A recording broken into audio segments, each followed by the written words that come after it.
As the morning Ruth Harlan departed her husband's dwelling, the atmosphere held that peculiar hush that often heralds significant snowfall. She paused at the threshold of the wooden structure situated on the western fringe of Ashford Hollow, her daughter Eliza by her side. Both were clad in multiple layers of woolen garments and patched cotton, items so thoroughly mended that their original fabric was a matter of distant conjecture. While Ruth's husband had never physically harmed either of them, his neglect had become so pervasive, his disinterest so absolute, that the house had transformed into a place where warmth could find no purchase. His days were spent in town, his evenings elsewhere, and his earnings were squandered on pursuits wholly unrelated to sustenance or heating. Ruth had made her assessment during the frigid pre-dawn hours. It was preferable to confront the winter with clear eyes than to succumb to the encroaching chill within a place that feigned domesticity. She took only what was easily portable: a solitary quilt, a cooking skillet, a cutting knife, a tinderbox, and the modest sack of cornmeal she had secreted away beneath the floorboards. Eliza, a child of 7 years already adept in quietude, carried her own meager bundle without question.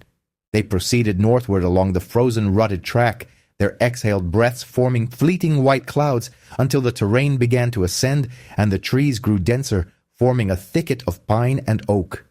By the time midday arrived, they had reached the old Crenshaw homestead, a property long abandoned years before when a virulent fever had claimed the entire family. The barn, though its roofline sagged and its timbers had been rent by the force of numerous winters, still stood. Snow had accumulated in deep drifts against its northern facade, and icicles as thick as a man's forearm hung precariously from the eaves. Ruth circled the structure deliberately, the crunch of her boots on the hardened snow crust, until her attention was drawn to a subtle indentation in the ground near the barn's southern corner. She knelt, brushing away the snow with her ungloved hands to reveal a wooden hatch embedded in the earth. Its frame, though weathered, remained intact. The hinges protested with a drawn-out groan before yielding, and Ruth peered into the palpable darkness below. The air emanating from the depths was frigid, yet remarkably still, untouched by the wind. She struck a match, holding the tiny flame over the opening. The flickering light illuminated a passage descending into compacted earth, its walls reinforced with roughly hewn timber, and beyond that a low-ceilinged chamber hollowed out of the very soil. Ruth descended the wooden ladder first, the match's glow casting fleeting shadows that danced across the earthen walls. The chamber, approximately 12 feet in width and 8 feet in depth, possessed an arched ceiling reinforced with rough stone blocks and salvaged bricks laid in irregular courses. The floor was bare earth, damp and strewn with aged straw that had decomposed into a dark, mulchy layer. Twisted roots protruded from the soil walls like gnarled appendages, and the air carried the scent of clay and ancient cold. At the far end, a narrow corridor extended towards the barn's foundation, its opening exhaling a faint draught that carried the subtle aroma of snow. Ruth set aside the extinguished match and ascended back to the surface, calling softly to Eliza. The girl followed carefully, her small hands gripping each rung with a child's instinctive caution. Upon reaching the bottom, she stood close to her mother, a silent presence. Ruth lit another match, surveying the space with the practiced, methodical gaze of someone accustomed to resolving challenges with limited provisions. Their immediate necessity was illumination. She dispatched Eliza back to the barn to search for anything that might provide light, while she began clearing the worst of the accumulated debris from the floor, scraping the decomposed straw into a heap with the toe of her boot. Eliza soon returned, carrying a rusted lantern she had discovered hanging from a nail. Its glass chimney was intact, and a small quantity of kerosene still sloshed within its base. Ruth trimmed the wick with her knife, ignited the tinderbox, and lit the lantern. The flame caught and grew, bathing the chamber in a warm, amber radiance that pushed the encroaching shadows back into the recesses. She placed the lantern on the floor and looked at Eliza. "We will need fuel for the fire," she stated. "Gather whatever you can manage. Remain within my view of the barn." Eliza offered a silent nod and ascended the ladder with practiced agility. Ruth remained below, her gaze fixed on the arched ceiling and the texture of the walls, her thoughts already charting the sequence of actions that would transform this subterranean space into a viable refuge for the approaching winter. Their paramount concern was warmth. Without it, survival through the night was improbable. Ruth explored the corridor at the rear of the main chamber and found it opened into a secondary, smaller area, a storage alcove carved into the hillside, its walls once lined with shelves that had long since succumbed to decay. The draft she had detected originated from a fissure in the ceiling where the earth had settled and cracked, forming a natural vent leading to the surface. She returned to the primary chamber and commenced gathering stones from the floor and the periphery of the room, arranging them in a corner where the earth was driest. She meticulously formed a rudimentary hearth by encircling the stones, then lined the interior with flat slabs to shield the underlying soil from the heat. When Eliza reappeared, bearing an armload of fallen branches, Ruth took them and began to construct a fire. She started with dry bark and twigs, gradually adding larger pieces as the flames took hold. Initially, the smoke ascended sluggishly, pooling against the arched ceiling and suffusing the chamber with a gray haze that stung their eyes. Ruth observed the smoke's trajectory, tracing its path as it drifted towards the corridor and then upward through the fissure. She climbed the ladder and emerged into the falling snow, following the line of the fissure until she located the point where the smoke was escaping, a narrow crack in the ground near the barn's foundation. She widened the opening with her hands and the blade of her knife, prying loose chunks of frozen soil and stacking them to the side. Upon her return below, the smoke ascended more freely, drawn upwards by the persistent draft. She added more wood to the fire and felt the first tangible warmth begin to permeate the chamber. Eliza stood near the hearth, her hands outstretched towards the flames, and Ruth placed a reassuring hand on her shoulder. "Well done," she murmured. By nightfall, the fire had dispelled the most intense of the cold from the chamber, though the damp earth still radiated a pervasive chill that seeped through their garments. Ruth spread the quilt on the floor near the hearth and gestured for Eliza to sit. She heated water in the skillet, mixing it with cornmeal to create a thick porridge, which they consumed with their fingers, the warmth settling in their stomachs like a comforting weight. Once the meal was finished, Ruth banked the fire and lay down beside Eliza, drawing the quilt over both of them. The ground beneath was unyielding and cold, and she could feel the dampness seeping through the fabric. She understood that prolonged sleep in such conditions risked inviting illness, but for that night it would suffice. She listened as Eliza's breathing deepened and slowed, then closed her own eyes, allowing exhaustion to claim her.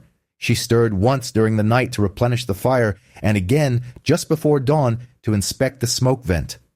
The chamber remained dark, the lantern having exhausted its modest reserve of kerosene, but the fire provided sufficient light for basic visibility. She ascended the ladder and stepped out into a world utterly transformed. Snow had fallen throughout the night, blanketing the landscape in a pristine layer of white and burying the hatch under a drift reaching her knees. She dug it clear with her hands, then stood to survey the surroundings.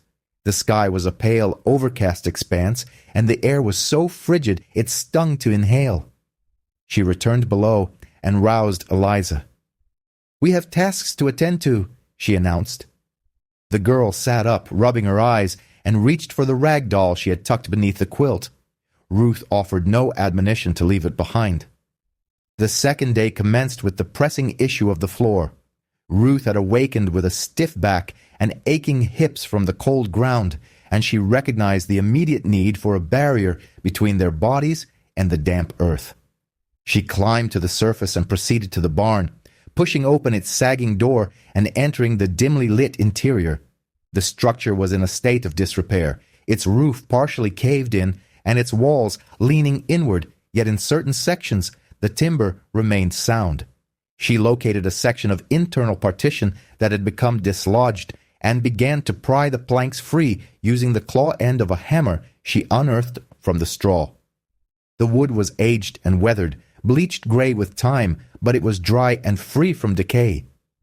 She transported the planks to the chamber one by one, Eliza following with smaller pieces. They arranged the planks across the floor, fitting them together as snugly as their warped condition allowed. Where gaps persisted, Ruth stuffed them with dry straw and handfuls of leaves gathered from the barn's loft. She compacted this material with her boot until it formed a dense mat, then laid a second layer of planks atop it, creating a double floor that elevated them several inches above the earth. The impact was immediate. The cold radiating from the ground was effectively blocked, and the air within the chamber noticeably warmed. Ruth knelt and ran her hand across the surface, testing its stability, then nodded. "This will hold," she declared. Eliza sat on the edge of the newly constructed floor and bounced lightly, testing it herself, and Ruth observed the faint trace of a smile flicker across the girl's face. They toiled throughout the afternoon, reinforcing the floor with additional planks and filling any remaining interstices with clay that Ruth excavated from the corridor and moistened with water. The clay dried slowly in the ambient warmth of the fire, hardening into a seal that effectively insulated them from the subterranean chill. The walls presented the next challenge. The compacted soil was structurally sound, but it was prone to weeping condensation, and Ruth understood that moisture would compromise their warmth and encourage the growth of mold. She returned to the barn and salvaged more planks, along with a coil of rope and a handful of bent nails. She drove stakes into the earth at intervals along the walls, using a flat stone as a makeshift hammer, then lashed the planks vertically to the stakes, creating a wooden sheath that stood several inches away from the soil. The space between the wood and the earth would trap a layer of still air, which would serve as an insulator. Eliza handed her nails one by one, her small fingers numb and careful, and Ruth drove them home with steady blows. By evening, 3 of the 4 walls were lined with timber, and the chamber had begun to resemble a deliberate construction rather than a mere excavation. The fire burned steadily in its stone hearth, and the lantern's illumination, replenished with a small quantity of kerosene Ruth had found in a tin within the barn, cast warm highlights across the rough stone arch of the ceiling. Ruth stepped back and surveyed their handiwork, her hands on her hips, a quiet sense of accomplishment settling in her chest. They were not yet secure, but they were no longer entirely vulnerable. She added wood to the fire and gestured for Eliza to sit. "We will eat, then rest," she announced. She boiled water and added a handful of dried beans discovered in a jar in the barn, along with a piece of salt pork so aged it had become nearly black. The resulting stew was thin and saline, but it was hot, and they drank it from the skillet in turns, passing it back and forth until it was depleted. On the 3rd day, Ruth awoke before dawn and ascended to the surface to assess their resources. The snowfall had ceased, but the temperature had plummeted, and the air was so biting it burned her lungs. She walked the perimeter of the property, her eyes scanning the ground for anything of potential use. Near the barn's eastern wall, she discovered a rusted plow blade and a length of chain. Within the collapsed section of the roof, she found a sheet of tin, bent and corroded, but still structurally sound. She carried these items back to the hatch and lowered them down, then returned to the barn for a more thorough search. In a corner concealed beneath straw, she unearthed a wooden crate containing a small sack of flour, a jar of lard, and a tin of tea. The flour showed signs of weevil infestation, but Ruth sifted it through her fingers and judged that at least half of it remained usable. She transported the crate back to the chamber and placed it on the floor near the lantern. Eliza was awake, tending the fire, adding small branches to it one at a time. Ruth knelt beside her and showed her the flour. "We will make bread this evening," she said. Eliza's eyes widened, and Ruth detected a sharp, undisguised hunger in their depths. She had been rationing their food meticulously, but the girl was growing, and the cold demanded considerable energy. Ruth combined the flour with water and a pinch of salt, kneading it on one of the clean planks until it formed a stiff dough. She shaped it into a flat disc and set it on a stone near the fire, turning it at regular intervals until the surface browned and the interior became steamy. They ate the bread while it was still warm, tearing it into pieces and chewing slowly, and Ruth felt its warmth spread through her body like a benediction. That afternoon, Ruth turned her attention to the matter of their sleeping arrangement. Sleeping on the floor, even with the quilt and the wooden planks beneath them, left them stiff and chilled each morning. She needed to elevate them further to create a space where warm air could circulate beneath their bodies. She returned to the barn and located a section of wooden fencing that had fallen into the snow. Using a handsaw she had salvaged, she cut it into lengths, measuring each piece against her forearm, then carried the wood back to the chamber. She lashed 4 lengths together to form a rectangular frame, utilizing the rope and reinforcing the corners with nails. She set the frame on 4 flat stones, elevating it a foot off the ground, then tested its stability by applying her full weight. The frame held firm. She dispatched Eliza to the barn to gather straw, and the girl made 3 trips, her arms laden each time until they had accumulated a sufficient quantity to fill the frame. Ruth piled the straw onto the frame, compressing it with her hands until it formed a thick mattress.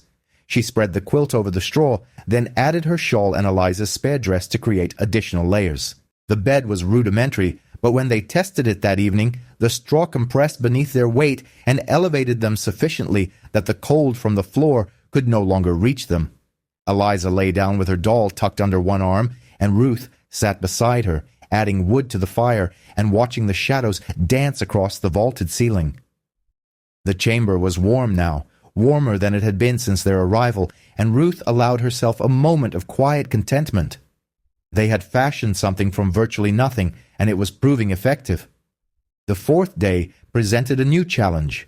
The fire, while functional, consumed wood at a rate that made it difficult for Ruth to gather it alone, and the smoke, though vented through the fissure, still left a haze within the chamber that irritated their throats and eyes. Ruth studied the hearth and the airflow, her mind processing the principles she had observed in the chimneys of more substantial dwellings. Heat, she knew, rose, and if she could channel it more efficiently, she could reduce fuel consumption while improving the smoke's draft. She retrieved the sheet of tin from the corner and examined it, turning it over in her hands. The metal was thin and pitted with rust, but still pliable. She cut it into 2 panels using the edge of the plow blade, scoring the metal and bending it until it snapped along the line. She positioned the first panel behind the fire, angling it to reflect heat forward into the chamber. The effect was immediate. The warmth intensified, radiating outward with a new vigor. She fitted the second panel above the fire, creating a rudimentary chimney throat that directed the smoke upward and prevented it from re-entering the room. The smoke began to ascend more cleanly, drawn through the fissure by the enhanced draft. Eliza clapped her hands together, and Ruth permitted herself a small smile. "Hold this steady," Ruth instructed, handing Eliza the lower panel while she secured it with wire. The girl braced it with both hands, her face set with concentration, and Ruth worked swiftly, twisting the wire tightly and anchoring it to the stones. Once completed, she stepped back and observed the fire. The flames burned hotter and cleaner, and the smoke ascended in a steady column, vanishing into the fissure without lingering. Ruth added a single log to the fire and watched it ignite, the heat rolling forward in palpable waves. "That is good work," she stated, and Eliza nodded, her expression serious. With the fire stabilized, Ruth shifted her focus to sustenance. The flour and beans would not suffice indefinitely, and they required protein and fat to endure the harshest months of winter. She fashioned a snare from a length of wire she had found in the barn, bending it into a loop and securing it to a stake. Each morning, she set the snare in the tree line, checking it at midday and again at dusk. On the 5th day, she found a rabbit, its body still warm, caught by the neck. She carried it back to the chamber and skinned it with her knife, working carefully to preserve the pelt. She stretched the skin on a wooden frame and placed it near the fire to dry, knowing it could be fashioned into mittens or a lining for their coats. She boiled the meat with turnips and onions she had unearthed from the frozen garden, and the resulting stew was rich and thick, the fat from the rabbit shimmering on the surface in golden beads. They ate slowly, savoring each morsel, and Ruth saved the bones to boil again for broth. She reset the snare each day, and over the subsequent week, she caught 2 more rabbits and a squirrel. She rendered the fat in the skillet, pouring it into a tin and storing it in the coolest corner of the chamber. She used the fat to lubricate the hatch hinges, to waterproof the seams of their boots, and to mix with flour for a dense caloric bread that provided warmth from within. Nothing was wasted. The bones were boiled until they were tender, then crushed and mixed with clay to reinforce the hearth. The scraps of meat adhering to the bones were scraped off and added to the stew pot. The pelts were cleaned, dried, and stored, awaiting future use. By the conclusion of the 2nd week, the shelter had settled into a predictable rhythm. Each morning, Ruth ascended to the surface to assess the weather and collect firewood.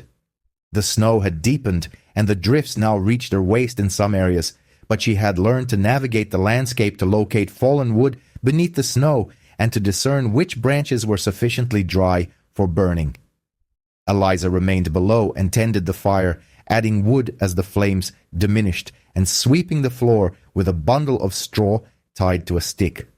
Ruth had instructed her on the indicators of a healthy fire: the color of the flame, the sound of the wood as it burned, and the manner in which the smoke ascended without pooling. The girl learned with remarkable speed, her small hands moving with competence as she adjusted the logs and cleared the ash. In the afternoons, they collaborated to enhance the shelter. Ruth lined the remaining wall with planks, filling the gaps with clay she excavated from the corridor and mixed with water. The clay hardened in the warmth of the fire, sealing the cracks and further insulating the space. She constructed a small shelf on the wall, fitting the boards together without nails, utilizing notches and friction to secure them. She arranged their possessions on the shelf: the tinderbox, knife, tin of fat, and cloth-wrapped vegetables, ensuring everything had its designated place and could be readily located in the dark. Eliza carved a hook from a branch using Ruth's knife, working with slow, deliberate movements, and hung her doll on the wall beside the bed. Ruth did not instruct her to remove it. The doll represented a small comfort, and comfort was a resource as valuable as firewood or sustenance. The winter intensified. Snow fell in thick curtains, and the wind piled drifts high enough to completely obscure the barn. Each dawn, Ruth would labor to unseal the access point, her hands growing raw and reddened despite the woolen mittens she'd crafted. The frigid air above ground descended to such extreme lows that her very exhalations would solidify within her, compelling her to adopt a swift rhythm, gathering only essentials before seeking refuge below.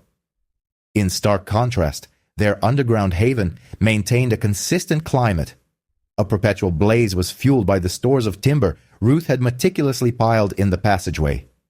The surrounding earth acted as a formidable insulator, absorbing the heat and gradually releasing it, fostering a gentle yet unwavering warmth.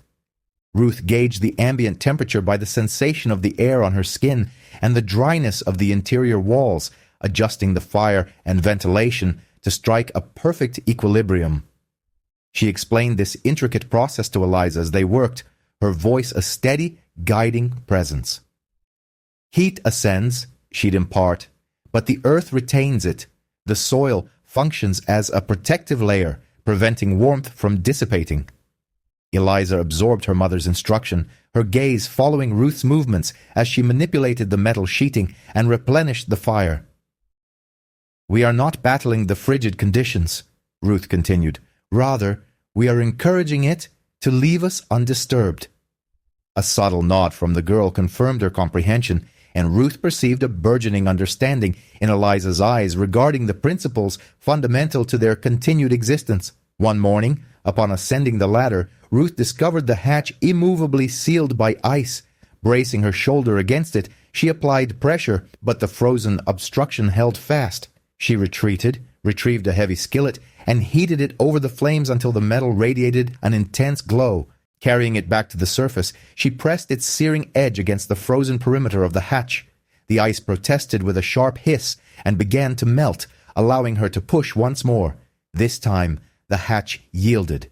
She emerged into a world rendered in stark white and icy blue, the sky a pale canvas above a landscape so brilliantly snow-covered it was painful to behold.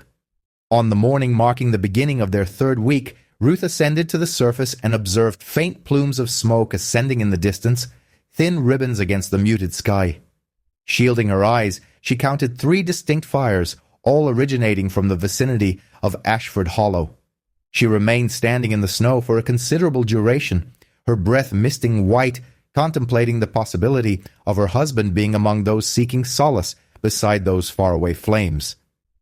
The thought surfaced and receded with fleeting ease. She had made her decision, and it was one she did not regret. Gathering firewood, she descended, choosing not to mention the distant smoke to Eliza.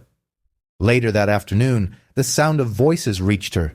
She climbed the ladder and pushed open the hatch to find 3 men standing in the snow, their coats threadbare and their faces gaunt. She recognized them as local farmers, individuals who cultivated the land south of the hollow. One of them, a man identified as Josiah Kern, stepped forward. "We had word you were out here," he stated, his tone devoid of warmth, "dwelling in a burrow like a common animal." Ruth met his unyielding gaze unflinchingly. "We are warm," she declared, "and we are sustained." Josiah emitted a brief, sardonic chuckle. "Warm in a dirt hole. That's the delusion of a fool. When the deep cold descends, you and the girl will perish from the chill." The other men voiced their agreement, and one of them expectorated into the snow. Ruth offered no response. She closed the hatch and descended, the men's fading laughter echoing as they departed. Eliza looked up from the fire, her expression one of inquiry, and Ruth offered a reassuring shake of her head. "It holds no consequence," she said. That night, however, she lay awake, listening to the wind's mournful cry across the frozen expanse, the men's pronouncements echoing in her mind. She understood that the true severity of the cold had not yet manifested, and when it did, their refuge would face trials unprecedented in their experience. Rising, she added more fuel to the fire, then meticulously inspected the seals along the walls and the draw of the chimney. Everything appeared secure. She returned to their sleeping area and lay down beside Eliza. Sleep eluded her until the flames had dwindled to embers and the chamber had settled into its consistent insulated warmth. The extreme cold arrived during their 4th week. The external temperature plummeted to such an extent that the very air seemed to fracture, and the snow acquired a brittle, glassy texture that crunched underfoot like shattered panes. Each morning, Ruth would ascend to the surface, the biting cold penetrating her layers of wool and fur, numbing her face and hands within seconds. She worked with haste, gathering firewood and ensuring the smoke vent was clear before descending and securing the hatch. Below, their sanctuary remained resilient.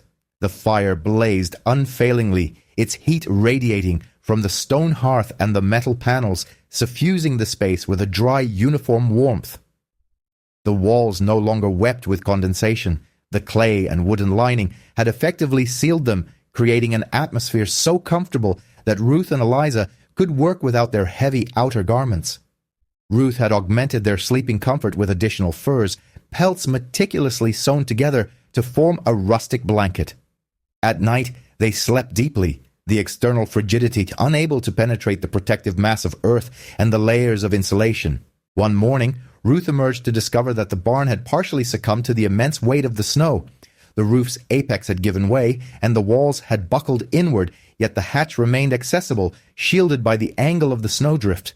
She surveyed the ruined structure, a sense of calm prevailing over any fear. The barn had fulfilled its purpose. They had extracted all they required from it, and now it was returning to the earth. She gathered timbers from the fallen beams and conveyed them below, adding them to the reserve in the passageway. That evening, she and Eliza sat by the fire, their meal a stew prepared from the remnants of squirrel meat and a small quantity of dried peas. The lantern cast a warm glow across the stone archway, illuminating Eliza as she cradled her doll, her fingers gently tracing its yarn hair. Watching her daughter, Ruth felt a quiet sense of pride swell within her. The girl had not uttered a single complaint and had approached each task with unwavering commitment, learning and executing them with meticulous care. Ruth recognized that Eliza was maturing, not merely in physical stature, but in capability and fortitude. On the first day of their 5th week, Ruth heard a knocking sound once more. She ascended the ladder and opened the hatch to find a woman standing in the snow, her face pallid, her eyes swollen from weeping. Ruth recognized her as Anne Drummond, the wife of Silas, one of the men who had derided her weeks prior. Anne's hands trembled, and her voice faltered as she spoke. "Our chimney has collapsed," she explained. "The house is filled with smoke. My children are coughing. I saw your smoke from the road. Please." Ruth did not hesitate. "Bring them here," she instructed. Anne returned approximately an hour later, accompanied by her husband and their 3 children, all shivering and their eyes reddened from the smoke. Ruth guided them into the shelter, and Eliza, without prompting, shifted to make space near the fire. The Drummonds stood in the center of the chamber, their eyes wide with astonishment as they took in the warmth, the light, and the careful construction of the dwelling. Silas regarded Ruth, his face etched with profound shame. "I spoke disparagingly of you," he admitted. "I was mistaken." Ruth gently shook her head. "It is no longer of consequence," she replied. She boiled water and prepared a broth from the saved bones, enriching it with a handful of dried beans and a portion of salt pork. She offered her own serving to the children, and Eliza, without instruction, mirrored her mother's generosity. Anne wept softly, attempting to express her gratitude, but Ruth raised a hand. "There is no need," she stated. They remained throughout the night, the children sleeping soundly on the floor near the hearth, wrapped in the furs Ruth had sewn. In the morning, Silas ascended to the surface, intending to return to his home and commence repairs on the chimney. Before his departure, he pressed a sack of flour into Ruth's hands, which she accepted with neither ostentation nor a sense of victory. Anne embraced Eliza, and the children waved as they ascended the ladder, their faces flushed with the warmth they had experienced. Once they had departed, Ruth closed the hatch and descended, and she and Eliza sat by the fire in comfortable silence. The shelter remained warm, its walls robust, and the winter, though not yet concluded, had relinquished its power to instill fear. Ruth added wood to the fire, observing the flames ascend, and a certainty settled within her that they had constructed something enduring. Eliza rested her head against her mother's shoulder, her doll clutched securely. Ruth enfolded her daughter in an arm, holding her close. Outside, the wind continued its relentless howl, and the snow persisted in its descent, but within the earth's embrace they found safety, and the fire burned with unwavering constancy. They were home.